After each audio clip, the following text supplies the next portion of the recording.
carga, sino que resulta uno disfrutando. Y en especial en lugares como Puerto Barrios, donde me siento muy bien, donde me siento muy querido, donde como muy bien además. Entonces es un gusto estar acá. Cuando el doctor Axel Maas me habló de venir a Puerto Barrios, la verdad es que no le pude decir que no. Tenía ya algunos años de no aceptar invitaciones. Hay un momento en que uno se cansa en su vida y quiere tomarse un espacio, y yo le decía, mire, ya hace mucho tiempo que no estoy aceptando invitaciones, pero si se trata de Puerto Barrios, si se trata del instituto, pues no le costó convencerme, y aquí estoy.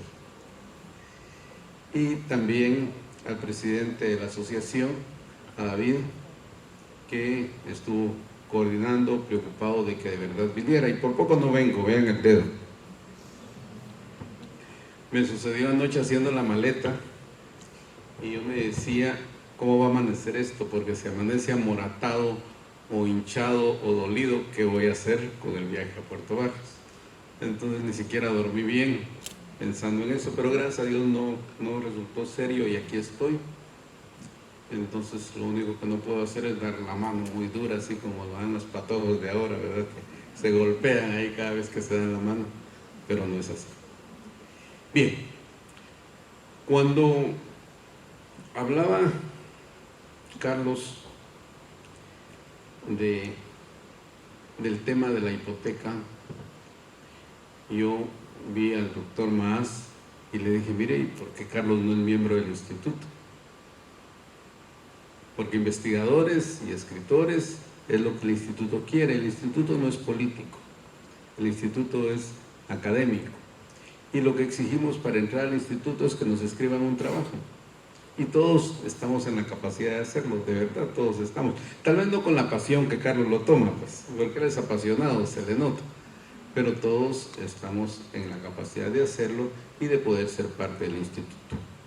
Y es una invitación ya formal que les hago, ya el doctor Maas ya me dijo lo puede hacer. Entonces se las hago a todos. Cuando escuchaba a Carlos hablar sobre este tema interesante, yo le digo, hubiera hablado más para desencadenarnos y darnos el final de la película, porque solo nos emocionó con todo lo que se puede lograr, y realmente son problemas reales que hay que resolver. Recuerdo yo en un trabajo de la maestra Murcia, leía yo sobre las vicisitudes propias de la titulación supletoria acá. No sé hace cuántos años leí este trabajo y ahora lo vuelvo a oír con David, de que los problemas siguen, o sea que hay cosas que no se han podido corregir.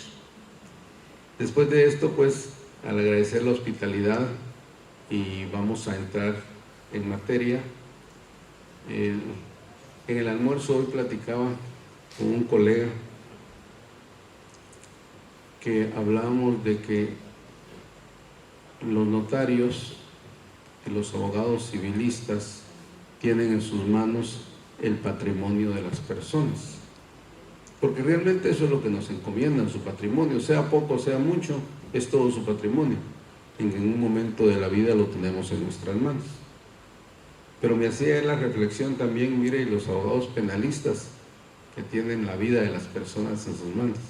Entonces dije, estuvo bien que yo fuera civilista, dije, y notario, y no penalista, sino que sufrimiento también tener tal responsabilidad. Así que no solo disfruté el almuerzo con el colega, sino que en plática recibí una excelente cátedra de Derecho Penal que ya me hacía falta, porque todos sabemos un poco de todo, pero a veces oír a los expertos vale la pena, y encontrarme aquí un experto en penal me dio mucha más satisfacción.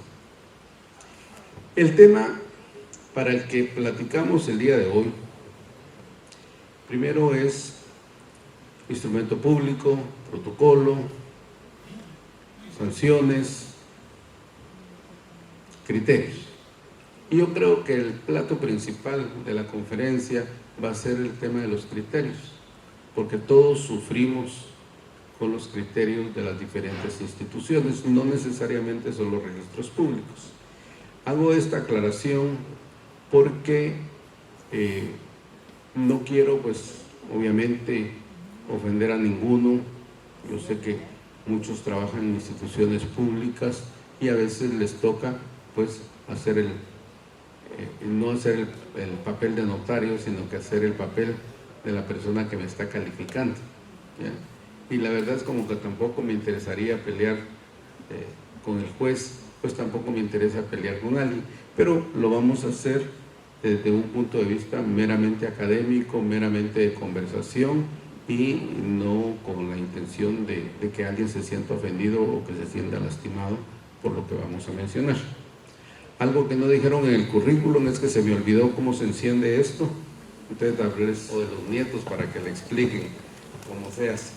Bien, instrumento público y el protocolo, formalidades y sanciones, análisis crítico de los criterios de calificación registral. La organización, pues ustedes ya saben, es compartida entre la Asociación de Abogados y Notarios de Izabal y el Instituto Guatemalteco de Derecho Notarial, miembro de la Unión Internacional del Notariado.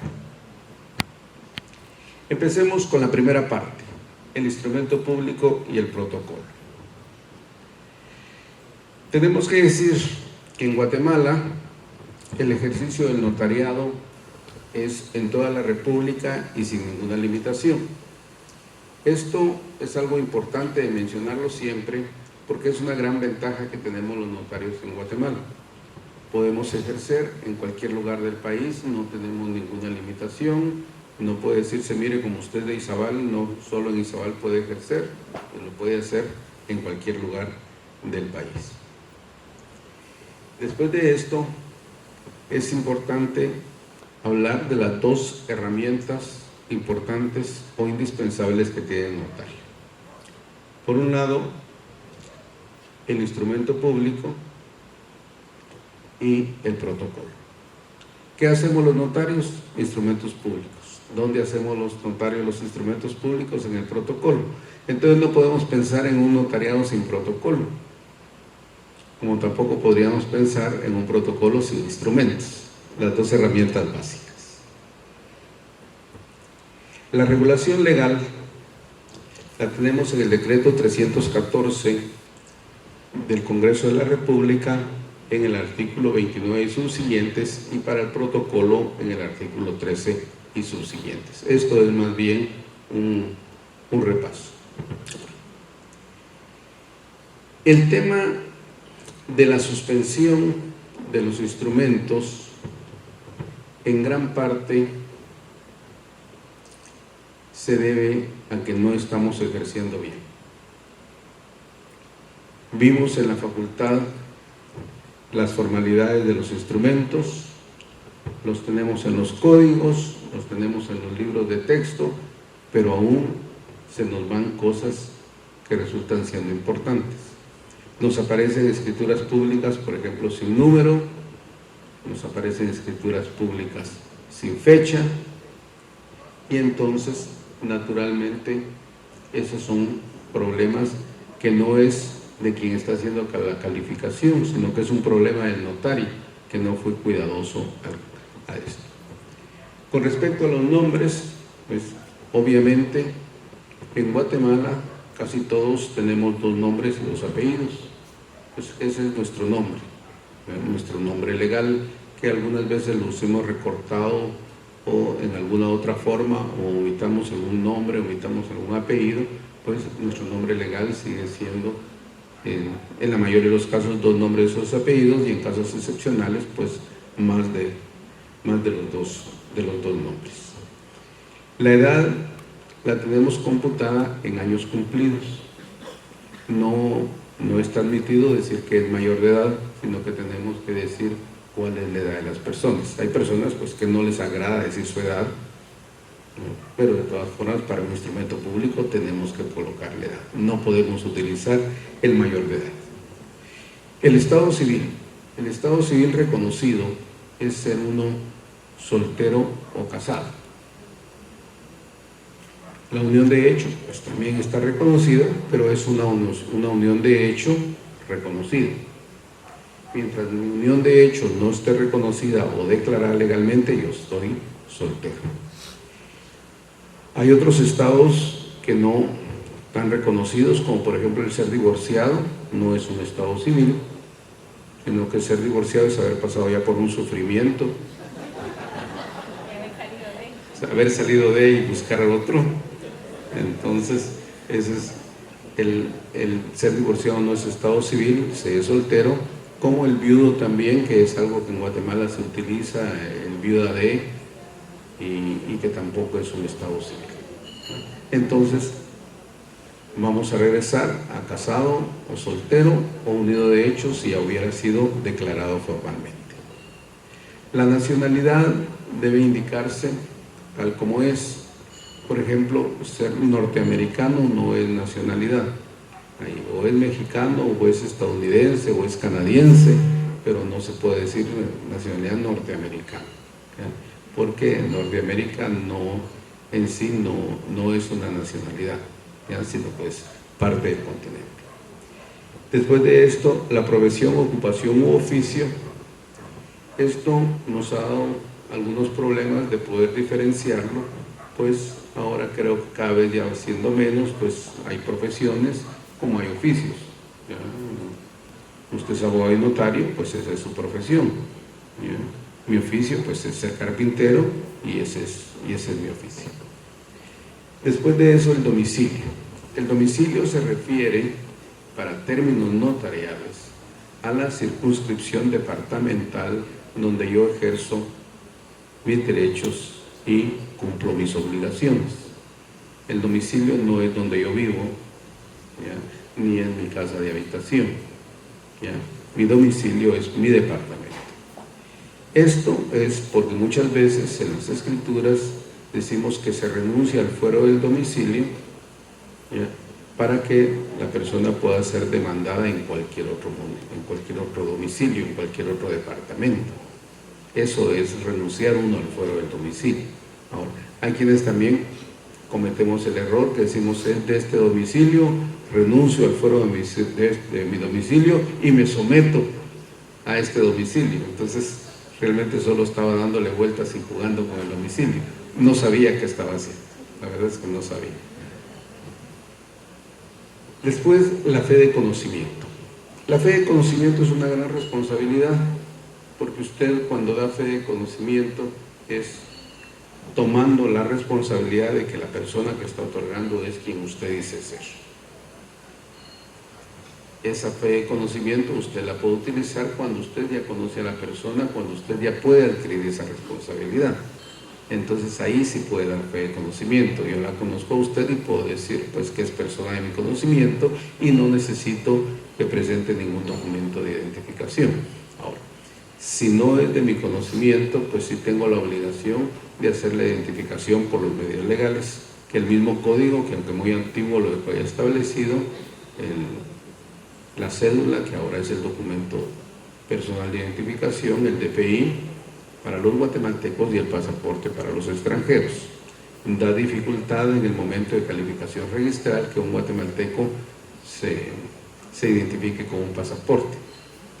¿Por qué? Porque el calificador lo que dice, si es guatemalteco, pues tiene que hacerlo con el DPI.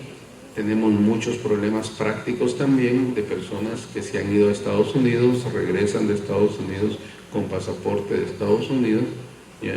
Y entonces pues obviamente ellos dejaron de ser guatemaltecos, adquieren una nacionalidad al tener un nuevo pasaporte, pero hay personas que no, ¿ya?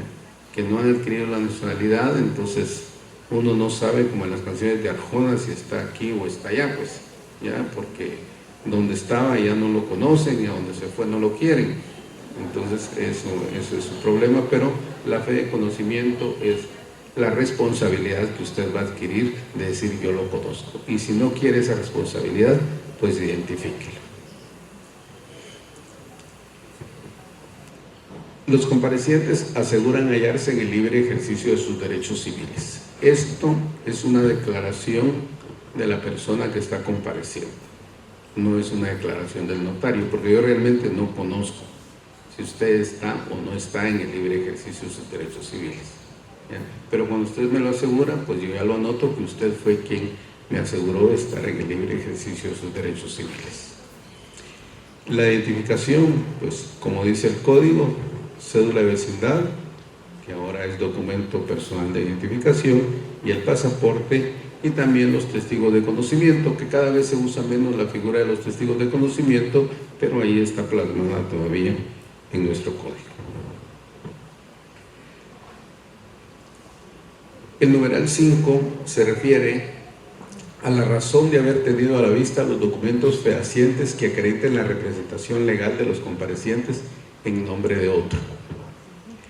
Aquí es una responsabilidad también para el notario, porque cuando las personas van a comparecer en nombre de otra persona, tenemos que calificar el documento, no simplemente aceptarlo. Si llegan con un poder o con un mandato, tenemos que calificarlo, que sea suficiente.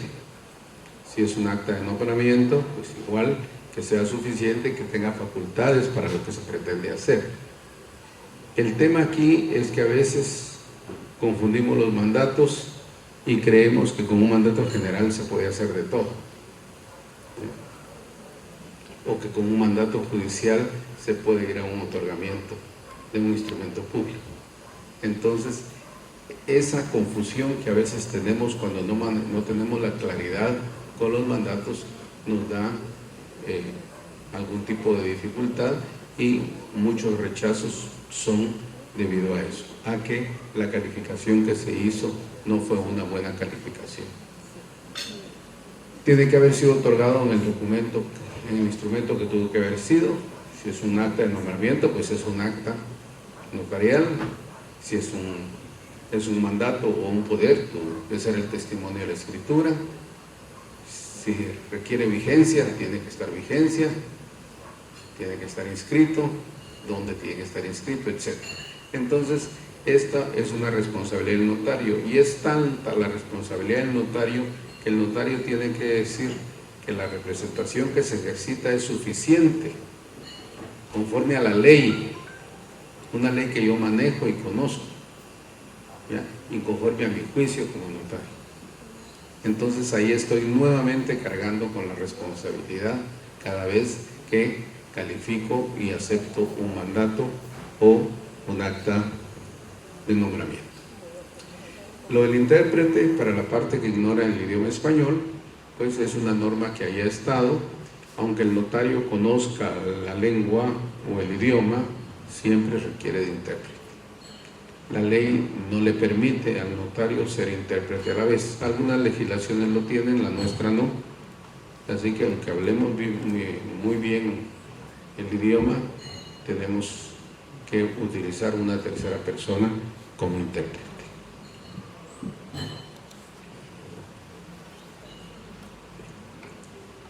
Ahora vamos, si ustedes se dan cuenta hasta aquí, estábamos hablando de pura forma, todo lo que rodea. Ahora vamos a entrar al fondo, la relación fiel, concisa y clara del acto o contrato. Esa parte ya es la que se conoce como el cuerpo de la escritura, y que la trabajamos en cláusulas.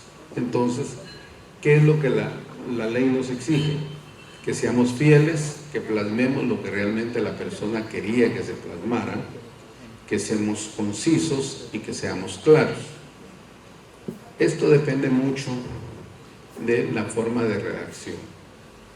Hace muchos años los notarios adornábamos mucho las escrituras, buscábamos algunas palabras o escribíamos algunas palabras que ni siquiera el otorgante sabía qué era lo que significaba, pero no ese es el sentido. El sentido es que haya claridad, que cualquier persona pueda leerlo, pueda entenderlo y pueda interpretarlo. Lo peor que le puede pasar a una escritura es que alguien, como un juez, la tenga que calificar y tenga que decir qué fue lo que quisieron hacer aquí. Entonces, o que otro colega al leerla diga, bueno, ¿y esto qué es? Pues, entonces, por esa razón no hay que escribir mucho, pero tenemos que escribir claros, concisos, precisos, con claridad. Después vamos a la fe de haber tenido a la vista los documentos y comprobantes que correspondan según la naturaleza del acto o contrato. Aquí se discutía si era necesario decir, bueno, tuve a la vista el título de propiedad, o tener que decir, tuve a la vista el título de propiedad consistente en el testimonio de la Escritura 8, autorizada en la ciudad de Puerto Barrios, el 1 de abril de 2010. Entonces, y ahora ya tenemos bastante claridad con que el notario diga, tuve a la vista el título de propiedad, el notario adquiere la responsabilidad y no tiene necesidad de detallar. Si la quiere detallar, solo tiene que ser cuidadoso en que los datos vayan correctos. El siguiente es la transcripción. Hay actos que vienen precedidos de actos judiciales o actos administrativos, donde nos vemos precisados a copiar la resolución judicial o resolución administrativa. La verdad es que cuando hacemos ese tipo de transcripción, se viene el documento transcrito tal como fue producido. Ya no podemos hacerle ningún cambio, y aunque tuviera alguna falta de ortografía, se va a quedar con la falta de ortografía, porque es una transcripción. Y la transcripción, eso es lo que significa. Después viene la fe de haber leído el instrumento a los interesados, su ratificación y aceptación. Aquí ha habido una discusión que si primero se ratifica y después se acepta, o primero se acepta y después se ratifica. La verdad es que a veces nos ponemos a discutir por cosas que no muy valen la pena. Pero cuando nos rechazan o nos suspenden un documento porque pusimos un orden que no era como estaba en el código, pues realmente nos molesta mucho. Entonces, gracias a Dios ya tenemos la claridad ahora de que el instrumento debe ratificarse y aceptarse. Ya lo acepta, ratifica y lo firma. Y ya es aceptado sin ningún problema. Después, advertencias legales. Pues tenemos que hacer las advertencias legales del acto y contrato, y la advertencia cuando tienen que presentar al registro los testimonios. Algo que solo está en nuestra legislación es que la obligación del notario es advertirle que tiene que presentar el testimonio al registro, aunque en la práctica el notario es quien lo hace, pero por no adquirir responsabilidad, entonces los legisladores seguramente lo dejaron así. Solo le advierto, aunque en la práctica yo lo hago, pues solo queda advertido.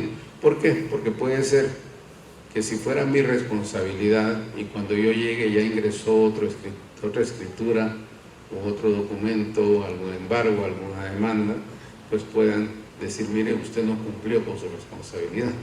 Pues yo cumplí con advertirle, ¿ya? Y ahí me salvo de responsabilidad. Eso ya fue cosa de los legisladores de haberlo hecho así. Y después viene el tema de las firmas. El tema de las firmas ha dado muchos problemas que no parecieran, porque a veces por error al notario se le olvida firmar, a veces por volumen. Sucede muchas veces que cuando uno cartula mucho, entre tantas escrituras, algunas se quedan sin firma. La doctrina lo que nos dice es que la escritura sin firma no ha nacido. Está, pero no ha nacido. Y la doctrina dice, mire, esto tiene la categoría de un documento privado. Hasta que el notario lo firma, nace como instrumento público.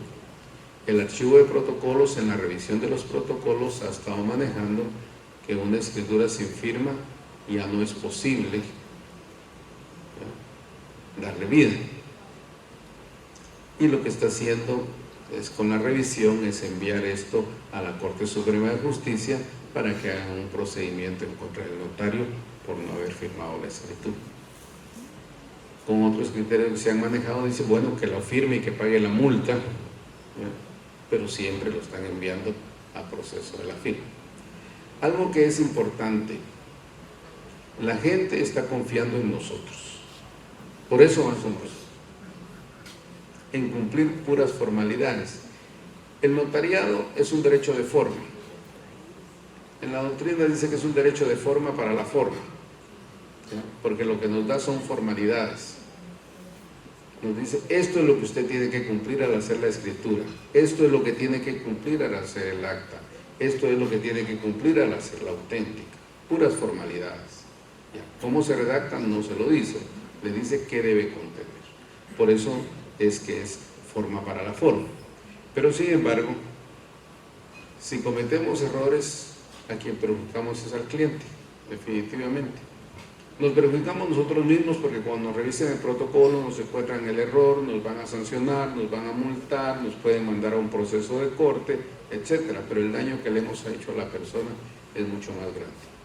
Ese es el fondo de esto. Entre las formalidades de los instrumentos públicos, el legislador dejó este artículo 30. Dice que en todo acto o contrato, el otorgante que se obligue hará constar de manera expresa si sobre los bienes que motivan el acto o contrato existen o no gravámenes o limitaciones, cuando estos puedan afectar los derechos del otro otorgante. Y el notario les advertirá las responsabilidades en que incurran si así no lo hicieren. A este artículo en el registro por muchos años se le llamó que era la cláusula del saneamiento. Decía, es que faltó la cláusula del saneamiento. ¿Y cuál era la cláusula del saneamiento? Y realmente no es esta, no es una cláusula de saneamiento, esta es una cláusula declarativa, que si yo le estoy vendiendo a usted, tengo que decirle en qué situación está el bien que le estoy vendiendo. No dice que se lo voy a sanear, porque eso ya está en la ley, eso ya está en el Código Civil, la obligación que yo tengo de sanear. Realmente esta es una cláusula puramente declarativa de cuál es la situación del bien, si está libre de gravámenes, si tiene hipotecas, si tiene anotaciones, etc. Eso es lo que yo le tengo que declarar. Y si usted lo compra así, usted está aceptando la situación registral del bien. Cuando yo me casé con mi esposa y llegó con los 3 niños y yo la acepté así, yo tengo que cargar con los 3 niños, pues. Pero yo la acepté y ella me advirtió, yo tengo 3 criaturas y las 3 se parecían a mí, imagínense. Entonces, esa es la situación. Tenemos que declararlo, pero no es una cláusula de saneamiento. El saneamiento es otra cosa, saneamiento por elección, saneamiento por vicios ocultos, que está regulado en el Código Civil. Pero esta cláusula sí resulta importante, no solo porque está regulada como una obligación, sino que las consecuencias que puede conllevar si yo le digo que está libre de gravámenes y al final no, al final está hipotecado, o tiene un embargo o cualquier otra cosa que le pueda afectar. Yo lo único que tengo que hacer es declararlo. Ahora, las primeras que vimos del artículo 29 son formalidades de los instrumentos y el código lo reguló como formalidades del instrumento público, pero cuando hacemos el análisis vemos que son formalidades de la escritura pública. Aquí el legislador no diferenció entre instrumento público y escritura pública.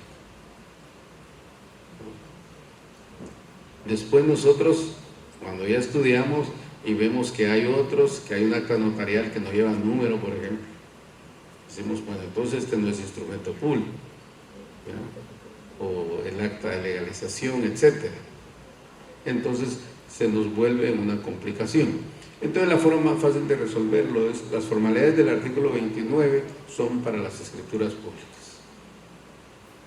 Algunas de esas supletoriamente las vamos a aplicar en los otros instrumentos, pero no necesariamente en todos los demás actas notariales, actas de legalización, protocolaciones, se van a cumplir las 12 formalidades del artículo 29. En el artículo 31 lo que hizo el legislador fue dejarnos formalidades esenciales. Como quien dice, de aquellas 12, estas no deben faltar, porque estas son esenciales. Entonces digo yo, qué buena gente el legislador, porque me dijo, oh, estas son las que tiene que poner, pero estas que no le falte, como quien dice, las otras sí las puede estar omitiendo, pero al final vamos a ver que no es así. Las esenciales son el lugar y la fecha, el nombre y apellido, la razón de haber tenido a la vista los documentos que acrediten la representación en nombre de otro y la intervención del intérprete, la relación del acto o contrato y las firmas. Estos son esenciales, pero lo que hizo el legislador fue hacer esenciales y no esenciales para buscar la sanción, no porque podemos hacer una escritura solo con 6 formalidades. Entonces, como vamos a ver a continuación.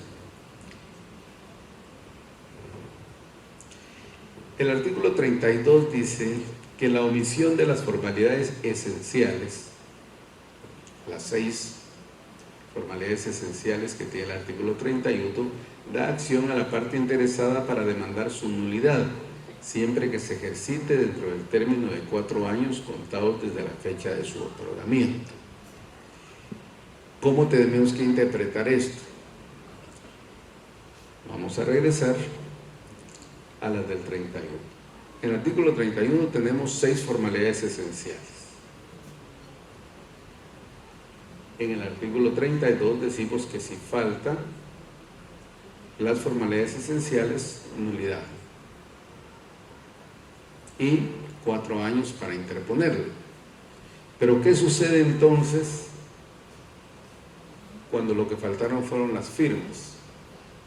Entonces tengo una escritura sin firmas, la guardo por 4 años y a los 4 años ya es santa, la santificamos. No puede ser, porque entonces podríamos ahorita hacer una escritura, hacer un negocio que no se firme y dentro de 4 años decir, mire, ahora ya no pueden demandar la nulidad. ¿Cómo debemos interpretar esto? Esta es una nulidad de forma. Si faltan las firmas, nos vamos a una nulidad de fondo, a la inexistencia del negocio. Y ahí entramos al tema de los negocios jurídicos del Código Civil. ¿Por qué? Porque en forma no va a subsistir y en fondo tampoco. Estamos muertos 2 veces. ¿Por qué? No cumplió formalidades de forma, la forma como la escritura, y el fondo, el negocio contenido en la escritura. Veámoslo en esta forma. Cada vez que hacemos una escritura, tenemos que cumplir ciertas formalidades. Forma. El negocio que está contenido en esa escritura tiene que cumplir sus propias formalidades. Fondo. Entonces, en ese sentido, si encontramos una escritura sin firma, la podemos atacar por forma. No llena los requisitos de forma. Y para eso tenemos 4 años. Pero si ya se nos pasaron los 4 años, pues entonces ahora ya la podemos atacar por el fondo. Desde siempre la podríamos haber atacado por el fondo, pero el legislador no lo ha establecido. Esto es forma, vamos por el Código Notariado, esto es fondo, este es el negocio, contenido dentro de la escritura.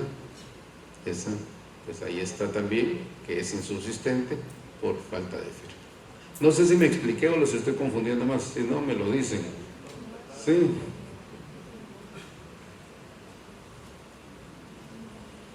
Ahora, las formalidades no esenciales. Las formalidades no esenciales hacen que el notario incurra en una multa de 5 a 50 quetzales. Eso no quiere decir que, bueno, mire, señora directora o señora revisora, me equivoqué aquí, pero como es algo que no es de fondo, sino que es de forma, no es esencial. Entonces aquí están mis 50 quetzales, entonces ya salgo con mi escritura. Entonces cada vez que hago una escritura, mejor aparto 50 quetzales de una vez. No, tampoco es posible. Además de la multa, pues tendremos que aclarar, o tendremos que ampliar.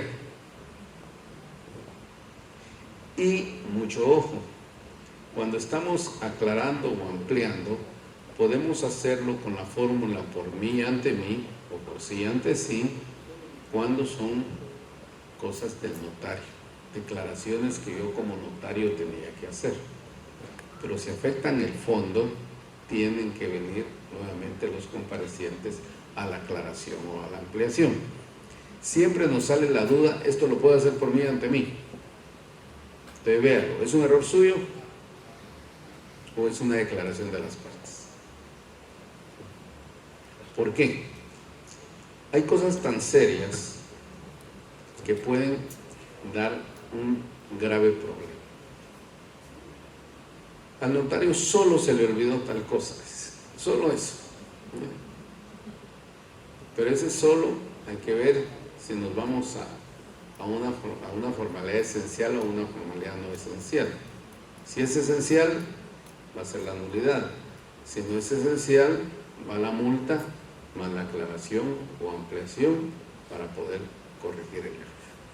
Esas cosas son las que tenemos que tomar en cuenta. No es solo de pagar de 5 a 50 quetzales. Las sanciones del código, que ya las hemos ido viendo, por ser un código de 1946, en vigencia de 1947, posiblemente 50 quetzales en ese entonces era una cantidad fuerte. Actualmente no lo es. Muchas veces pagamos mucho más de parqueo, por ejemplo, que lo que puede costar esta multa.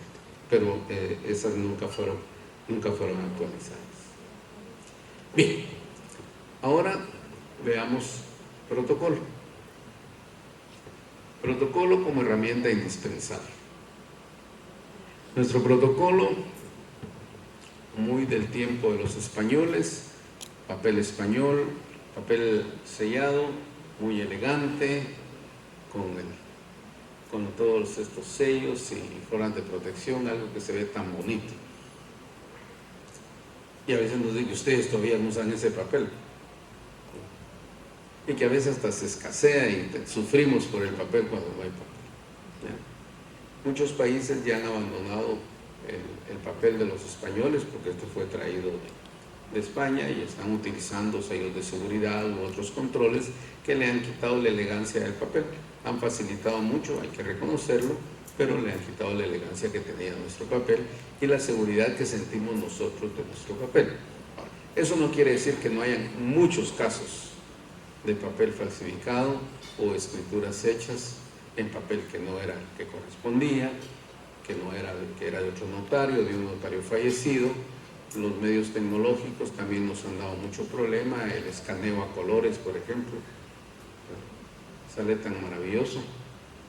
Bueno, yo salgo bien en el Photoshop también, en la realidad ya no es así, pero igual no sucede con el papel.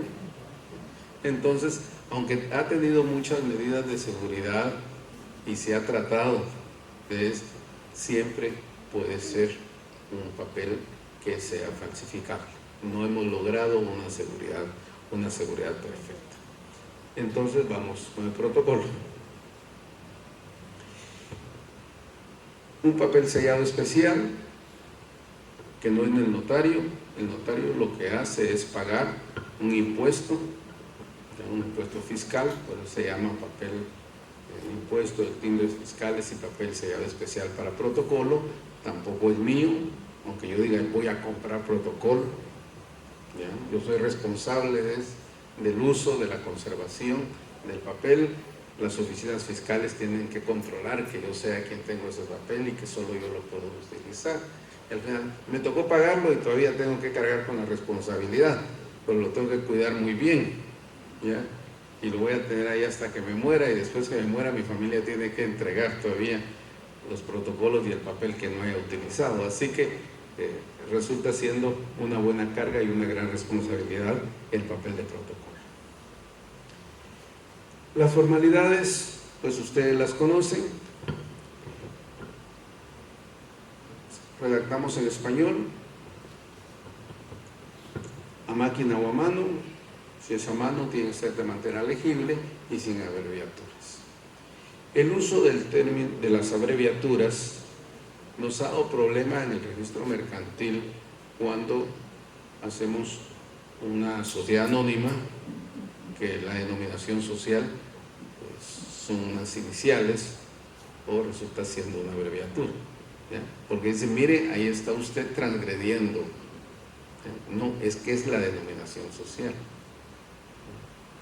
El uso de números también, hay sociedades, por ejemplo, una sociedad que se llama la 28 en números SA, o el edificio 2283, etcétera. Entonces da dificultad en la interpretación. Si nos encontramos con un calificador muy cerrado, no va a entender de que eso no lo estamos utilizando como abreviatura, sino como denominación social. Y entonces eso nos va a dar problemas. Pero muchas veces el cliente así quiere su denominación. Entonces resulta pues una pelea entre el notario y el calificador registral en el registro mercantil para que le acepten como denominación y no como abreviatura lo que está utilizando. Después de esto, la numeración cardinal, escribir uno a continuación de otro, riguroso orden de fecha y dejando solo el espacio necesario para las firmas. El dejar espacios en las firmas ha sido una mala costumbre que hemos tenido de muchos años. De muchos años. Me dice, ¿dónde le firmo? Porque así es el cliente. Aquí en la 32 le dice, no, mejor en la 37 le dice, déjeme una de... Es un mal hábito. Es un mal hábito. La verdad es que cuando ya terminamos el instrumento y lo hemos leído, tenemos que estar convencidos nosotros de que está completo y el cliente también. El cliente confía mucho en el notario. Usted le va a firmar donde usted le dice que firme. Y si le pone, antes poníamos una X para que firme aquí, ahora ponemos esos papelitos a colores donde firme. Pero realmente están confiando en nosotros. Ahora, esos espacios han estado prohibidos de siempre. Lo que pasa es que son algo que al final de cuentas a todos nos resultaba beneficiando, porque en caso necesario echábamos mano y ya estando autorizada la escritura hacíamos, pues, no les voy a decir las enmiendas, sino que los chapuces, pues, ¿ya? Entonces resultábamos arreglando algo que podía hacerse. Ahora, cuando están revisando protocolos, se están preocupando de este tema también, que no hayan espacios o que hayan sido llenados antes los espacios con líneas, para evitar que nos manden a la corte por una cosa así. Porque al final de cuentas yo he visto muchos protocolos que antes de ir a la revisión están llenando todas las líneas que les quedaron en las firmas. ¿Por qué? Porque las escrituras estaban bien hechas, pues no tenían necesidad de haberle dicho firme hasta acá. Muchas veces lo vemos también con las escrituras bancarias, donde teníamos que llevar el protocolo ya firmado por el deudor para la firma del representante legal, que decían, el mismo instructivo del banco dice, deje tantas líneas. Entonces ellos mismos nos están induciendo al mal uso de esto. Pues tenemos que utilizar la nueva serie que nos corresponda. Los espacios en blancos hay que llenarlos con una línea antes de que sea firmado. Y aquí se acaba. Son 7. A veces creo yo que son más, porque a veces de un solo ítem ahí salen 2 o 3 obligaciones. Este papel de protocolo, pues, obviamente, por las implicaciones que tiene, una vez se ha convertido ya en una escritura pública, pues ahí ya nos exponemos a los ojos de un inspector de protocolos que va con ganas de ver qué le encuentra a la licenciada. Espero que no sea usted la inspectora de protocolos. A ver qué le encuentra a su protocolo, de un calificador registral, que a veces dan más, llego yo a trabajar como calificador y a veces me dan ganas hoy vengo con ganas de rechazar, y a todo le encuentro. Y si llega el marido le encuentra también defectos. Entonces, a eso nos exponemos. Por esa razón tenemos que ser muy cuidadosos. Y les decía, porque mucho de lo que vamos a ver ahorita a continuación, ¿por qué tanta suspensión? Algunas son justificadas por problemas de mal ejercicio. Y mal ejercicio no me estoy refiriendo a mala fe, ¿ya? Sino que se nos olvida algo. Ahí tenemos el artículo 29, tenemos el artículo 31, tenemos el artículo 13, y lo tenemos desde hace más de 50 años. No es algo que haya salido ayer y que por eso no conozco la norma. Lo hemos tenido ahí siempre, lo estudiamos un montón, lo estudiamos en la facultad, lo repasamos un montón para el bendito privado. Pero después ahí lo dejamos. Y cuando hacemos la escritura, entonces ya no nos acordamos de ir a abrir el código y ver si he llenado todos los requisitos. El tema de la tecnología, que vuelvo a tocarlo por segunda vez, nos está dando mucho problema el copy-paste. Pero como ya tenemos todas las escrituras, ¿ya? Entonces solo copiamos y a veces se nos olvida algún dato importante, que no lo llevaba aquella, pero esta sí lo lleva. Y entonces eso también nos da problema. Así que no estoy en contra de la tecnología, lo he mencionado 2 veces, pero sí tenemos que ser cuidadosos. La verdad es que el notario es un hacedor de documentos. ¿Ya? Ahora nos hemos vuelto un copiador de documentos. Pero yo no les puedo decir no lo hagamos, porque es la realidad. Pero si lo vamos a hacer, hagámoslo bien. Porque de lo contrario, en lugar de que nos sirva, nos va a dar dificultad. Muy bien. Como dijo el licenciado Vélez, entramos al plato fuerte, que son los criterios. ¿Realmente qué es un criterio?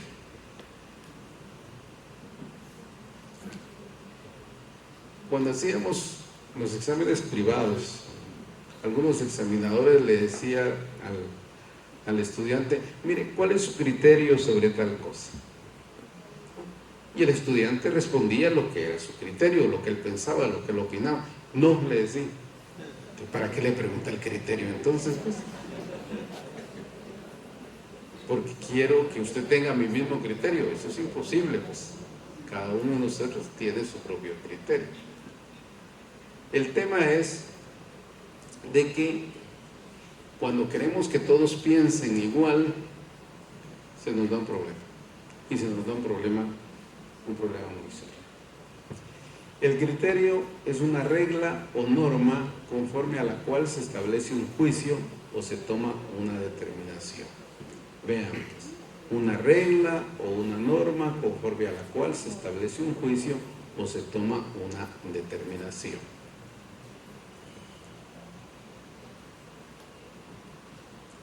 O sea que el fin del criterio es poder tomar una determinación en un caso concreto. Ahora, la calificación registral, la calificación registral es el acto mediante el cual se determina si un documento que se presenta para su inscripción cumple las exigencias de legalidad formal y material para poder ser inscrito. En el sistema registral guatemalteco está reconocida la calificación registral. En otras legislaciones, la función del registro es inscribir. Y todo lo que llega, hay que inscribir. Porque la responsabilidad de hacer el documento es del notario. Y si lo hizo mal, es su problema. No es mi problema como registrador. Usted me lo trajo, me pidió que lo inscribiera, hizo su requerimiento y yo se lo inscribí. Para que ese documento tenga problemas, esté incompleto, esté mal hecho y todo eso, ya no es mi problema. Estos sistemas donde la misión del registro es inscribir y no calificar, para el notariado pareciera muy bueno. ¿Por qué? Porque estoy seguro que todo me lo van a inscribir. Pero tiene que haber una razón muy de peso, como que el que está vendiendo ya no sea el dueño, como para que me suspendan o me rechacen el instrumento. Pero mientras tengamos un sistema nuestro de calificación, siempre vamos a encontrar una persona que nos califique el instrumento. Y eso es bueno.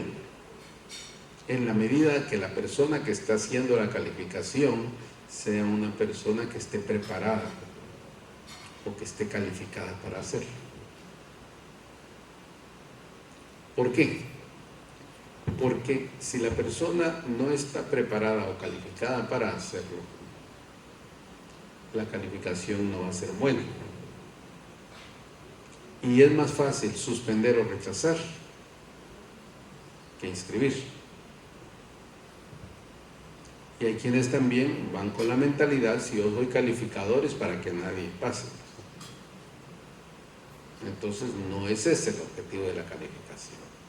El objetivo de la calificación es este: que el documento que se presenta cumple exigencias de legalidad formal y material para poder ser inscrito. Vean lo importante de ser uno calificador. A los calificadores yo creo que al final todos los odian. Bueno, de repente queremos a uno, pues, siquiera uno que se salve, pues. Entonces, ¿por qué? Porque nos hemos esforzado, nuestro cliente está esperando resultados, y con qué cara le puedo decir: mire, el poder no lo inscribieron. Puedo decirle: mire, su sociedad está suspendida. ¿Ya? O en el registro decirle: mire, no aceptaron. Póngale si fuese una hipoteca, ya se entregó el dinero y no se puede inscribir la hipoteca. ¿Ya? Realmente, ¿qué problema tenemos ante el cliente y qué problema le hemos creado al cliente?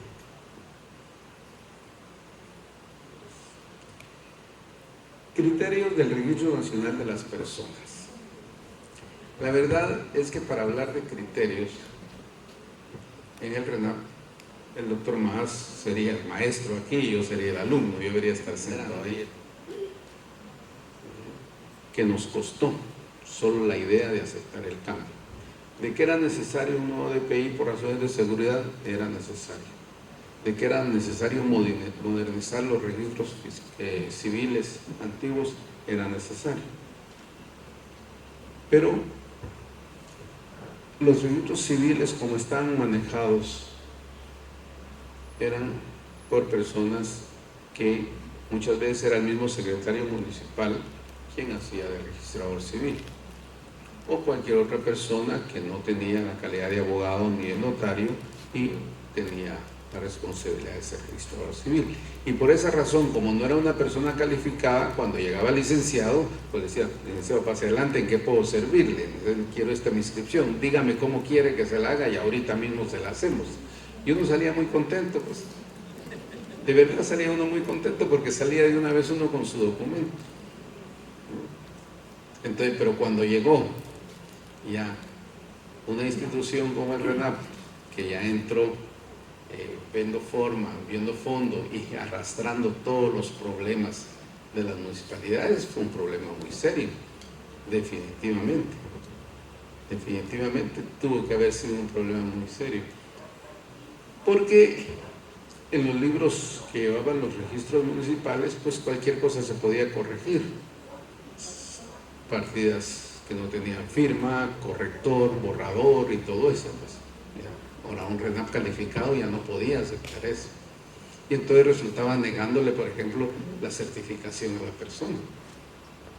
¿Y qué culpa tengo yo, pues? Que no me extiendan mi certificación porque dicen que hay un problema ahí. Entonces, esa parte ha costado mucho. El cambio de sistema que viene ya de ¿cuántos años? 2005, 2008. Del 2008 para acá, pues definitivamente ha costado mucho. No voy a decir sangre, sudor y lágrimas, porque no voy a parecer novela, pues, ¿ya? Pero ha sido difícil. Y entonces ahí han nacido nuevos criterios registrales que naturalmente afectan a todo el ejercicio del notariado. Hay algo que me llamó a mí mucho la atención, por ejemplo, cuando salió el acuerdo de directorio que establece que las certificaciones solo tienen validez para 6 meses. Y entonces uno lo primero que piensa es: quieren cobrarnos cada 6 meses. Pues. como cuando íbamos a las escuelas para instruir a los niños, que en la escuela nos pedían cada año la certificación de nacimiento y era la misma criaturita, pues, pero había que llevar otra certificación de nacimiento cada año. Pues. Entonces, cuando el RENAM nos dice, mire, en el acuerdo de directorio, dice que solo tiene validez de 6 meses, uno se pregunta, ¿y esa resolución no debería estar en la ley? No es algo tan importante como para que esté en la ley y no en un acuerdo de directorio. Decía por la jerarquía de la norma. Pues. Naturalmente, una certificación que me extienden hoy, para el día de mañana puede cambiar. Pongamos el caso de una certificación de soltería que me entregan hoy, pero yo mañana me voy a casar, pues, y tiene validez por 6 meses. Entonces en 6 meses voy a poder ser infiel, porque dicen que soy soltero, pues. Pues cosas así. Entonces, o un certificado de divorcio. Pues tengo mi certificado de divorcio y pruebo hoy que soy soltero. Pues. Pero si me caso inmediatamente, entonces esas de que soy soltero tiene su validez o no tiene su validez. Y me venía esta reflexión así cómica, como ustedes la han visto, por el hecho de lo que le está pasando a la exfiscal. Le dan una solvencia que tiene una validez de 6 meses, pero no, para ella no tiene 6 meses, para ella solo 3, porque se lo revocaron en el camino, pues. Entonces imagínense, entonces ¿para qué me están poniendo plazos? Pues? Entonces, cosas así son las que molestan al usuario, molestan al notario, y que en este caso pues lo de los 6 meses está en un acuerdo directorio, pero en mi modo de ver debería de estar esto en la ley y no en el acuerdo de directorio. Desde luego, en la parte más adelante, y a donde participen ustedes, pues vamos a conocer que los nuevos calificadores llegaron con criterios más de suspensión que de operación. Y yo no me aparto de que cuando es necesario suspender, hay que suspender, pues. Es como ustedes, muchos de ustedes serán profesores, cuando les toca hacer un examen privado, pues si hay que suspender al estudiante, hay que suspenderlo, pues. Pero usted está convencido de que esta persona no está calificada todavía y tiene que estudiar un poco más. Pero cuando no se está haciendo justo, sino que simplemente quiere uno suspender, ahí es la parte difícil. Y eso nos pasó con el registro mercantil. Después de haber tenido un registro mercantil muy eficiente, el cambio de calificadores nos empezó a dar suspensiones y suspensiones. ¿Ya? A veces uno dice, bueno, es por cobrarme con el reingreso, pues. Pero realmente lo que uno paga de reingreso no es nada comparativamente con el problema que le causan a uno como profesional y el que uno le causa al cliente con no prestarle un servicio eficiente. Eso es lo que nos ha pasado con nuestro registro mercantil.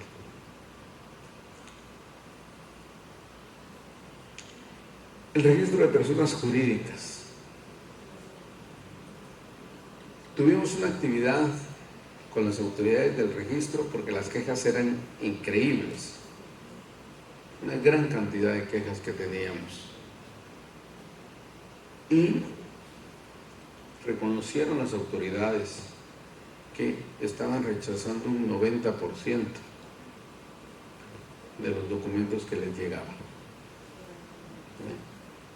Entonces, y alguien dijo, no, no es del 90, debe ser un 99, porque vemos salir solo caras largas del registro de personas jurídicas. Eso nos ha pasado. Por un lado, yo trato de ser ecuánime, de ser justo. Eso nos ha pasado porque no tenemos mucha experiencia en personas jurídicas, asociaciones, fundaciones, etc. Y muchas cosas más que ya vienen de lo interno del registro, nos viene porque ellos quieren ser extremadamente formalistas. Muchas veces nos suspenden un acta de nombramiento porque la asamblea no fue hecha en febrero. Y aquí dice que tiene que ser en febrero. Pero no la pudieron hacer en febrero, la hicieron en marzo. No, pero tiene que ser en febrero. ¿Qué me están obligando? A que yo mienta y hagan una asamblea con fecha de febrero que realmente no se realizó, y con base a esa hagan. No, entonces realmente no es ese el ejercicio del notariado, no es esa la función.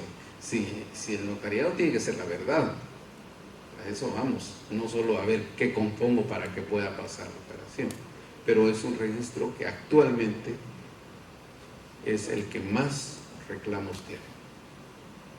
Es el que nos va a ganar en reclamos. Yo no sé en la región qué tanto manejan ustedes personas jurídicas, pero sí en Guatemala, que cada vez crecen más este tipo de instituciones, pues a veces como que se ponen de moda ciertas instituciones, pues es uno de los que más problemas de suspensión da. El registro de la propiedad. Este lo dejé en blanco porque ahí no nos suspenden nada. No es cierto. Entonces, nuestro registro general de la propiedad. Nuestro registro y nuestro segundo registro, tenemos el problema es que no están conectados. Entre cosas que le pueden aceptar en el registro de Guatemala, no se las aceptan en el registro de Quetzaltenango. Lo más grave es cuando en un solo instrumento, en el mismo instrumento, hay fincas de los dos registros, que en uno sí pasa y en el otro no pasa. Y entonces eso viene siendo un problema bastante serio. El registro de la propiedad hace muchos años publicó un cartapacio que se llamaba de criterios registrales. Muy bonito, muy bien empastado y todo, donde nos decían todas las cosas por las cuales nos iban a suspender. Entonces, bueno, entonces mejor ya no trabajo, pues. Me dedico a dar conferencias. ¿Por qué? Porque por todo me van a suspender. La verdad es que no esa era la solución. La solución era capacitar a los calificadores para que pudieran hacer una buena calificación, no hacerme una lista de las razones por las cuales me iban a suspender, o decirme en esta escritura tiene usted que hacer esto, ¿ya? Porque la forma de redactar es de cada uno, lo que tenemos que cumplir son formalidades, ¿ya? Pero que no me digan cómo tengo que escribirlo, pues, ¿ya? Porque entonces mejor que me den un montón de minutas o un montón de machotes y en base a ellas trabajo. Entonces, a esos extremos hemos llegado. Esto ha ido mejorando. Yo no sé cuál es la experiencia de ustedes ya me la contarán, pero ha ido mejorando. ¿Por qué? Porque cuando vemos una suspensión infundada o sin base o en base a un criterio, entonces, porque el criterio debe usarse en última instancia cuando la ley no es lo suficientemente clara para regular la figura. Ahora, si la ley es clara, ¿para qué necesita usted un criterio? Solo aplique la ley, pues. Ahora, aplíquela como debe ser, ¿ya? Tampoco hay que volverse extremista. Como dicen que uno es más papista que el papa, pues no es esa la... Tampoco es ilegalidades, pues. Tampoco estamos pidiendo que nos acepten ilegalidades de ninguna manera, ¿ya? Pero creo yo que actividades como las que el Instituto ha llevado a cabo con los registros han ayudado y flexibilizado. No digo yo que se arregle, pues no todo se arregla de un día para otro, pero alguien académico le tiene que decir al registro: mire, registro, esto creemos que no está bien, que no está funcionando, que está dando problemas al gremio, ¿ya? Y eso hace que ellos adquieran el compromiso de que estas cosas no sucedan. ¿Qué nos queda? La iglesia. Preguntaba un colega en una de estas reuniones: mire, ¿qué hacemos? ¿A qué santo nos acogemos para que nos puedan aceptar nuestro instrumento. Y entonces yo le decía, mire, hay un santo que se llama San Expedito. De ahí viene la palabra expediente, que es el que nos ayuda para... ¿Qué nos queda? Como usted dijo, pues, ir a la iglesia, orar y pedirle a San Expedito que nuestros instrumentos hagan. Porque si no, seguiremos sufriendo. El recurso de llanto, que todos alguna vez lo hemos tenido que utilizar. Poner cara de tristeza, de necesidad, ir a hablar para que nuestro... Imagínense los extremos que hemos llegado. Ya tenemos un recurso que se llama recurso de llanto, que ya tenemos un santo que nos ayuda con nuestros expedientes. Pero en realidad, legalmente, nuestro derecho de usuario son los ocursos y los recursos.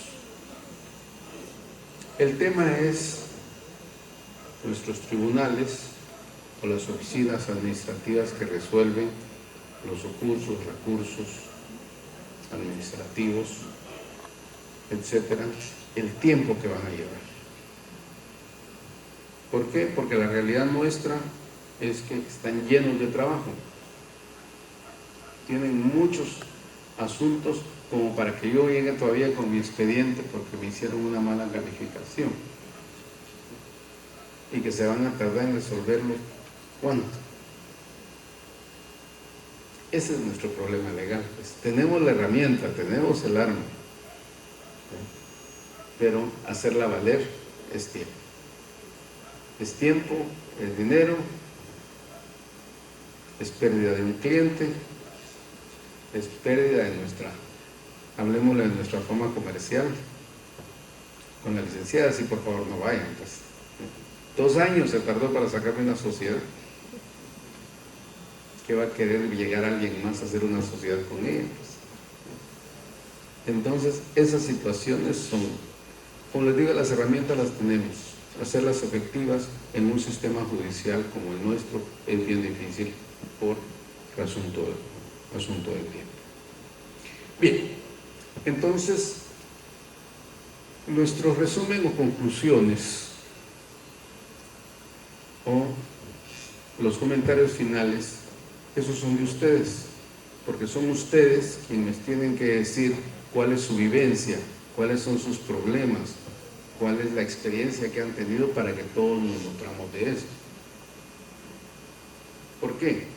Como yo no ejerzo acá, no puedo saber cuál es la situación de ustedes. Como quien dice cada gallo. Entonces, ahí sí necesito que ustedes me ayuden, que me retroalimenten para poderme llevar yo algo de la situación de ustedes. Bueno, primer valiente o primera valiente. Y además algo que me gustó hoy mucho, lo aprecié y quise llevármela de recuerdo, no traérselas a ustedes, sino que llevármela de recuerdo. Muchas gracias.